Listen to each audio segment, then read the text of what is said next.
নমস্কার, আমি রাজু ঘোষ। কিছুদিন ধরে কিছু কথা সোশ্যাল মিডিয়ায় আসছে যে আমি জয় শ্রীরাম বলিনি কিংবা জয় বাংলা বলেছি। হ্যাঁ, আমি সত্যি ভুল করেছি। আমি আবেগে মত্ত হয়ে কিংবা কিছু কন্টেন্ট ক্রিয়েটারদের পাল্লায় পড়ে আমি জয় শ্রীরাম বলিনি, কিন্তু জয় বাংলা বেশি বলেছি আবেগ মধ্য হয়ে। কিন্তু আমি একজন সামান্য খেটে খাওয়া মানুষ। সারা রাত জেগে আমি পরোটা করে 3টে পরোটা আনলিমিটেড তরকারি বিক্রি করি শিয়ালদা এনআরএস সাবওয়ের ওখানে। বিগত দিনে অনেকে অনেক রকম ফোন করে বলছেন, কিন্তু দেখুন আমারও একটা পরিবার আছে, আমারও ঘরে বউ সন্তান আছে, বাবা মা আছে। তো কোনো কিছু আবেগে কান্না দিয়ে আমাকে আমার দোকান করতে দিন।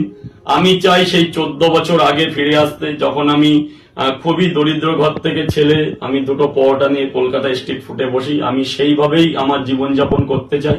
আমি কোনো রাজনীতির কথা বলতে চাই না আমার দোকানের ওইখানে, কারণ আমরা খেটে খাওয়া সাধারণ মানুষ। আমার রাজনীতির কথা বলা সাজে না এবং আমি কোনো রাজনীতির মধ্যে থাকতেও চাই না, কিন্তু কিছু কন্টেন্ট ক্রিয়েটার আমাকে এগুলো করিয়েছে। আমি তারপরেও সবচেয়ে বড় ক্ষমা চেয়ে নিচ্ছি। একজনের প্রবচনায় পড়ে আমি শিব মন্দিরে মাংস খেয়েছি, যেহেতু সে বারবার বলেছে আমার বাড়ির মন্দির। একজনের প্রবচনায় পড়ে, তার জন্য সমস্ত বাসের কাছে আমি ক্ষমা প্রার্থী।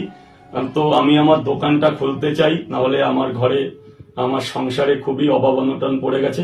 আমি এভাবেই আমার ব্যবসার মধ্যে থেকেই থাকতে চাই, আমি সোশ্যাল মিডিয়া থেকে দূরে থাকতে চাই। নমস্কার।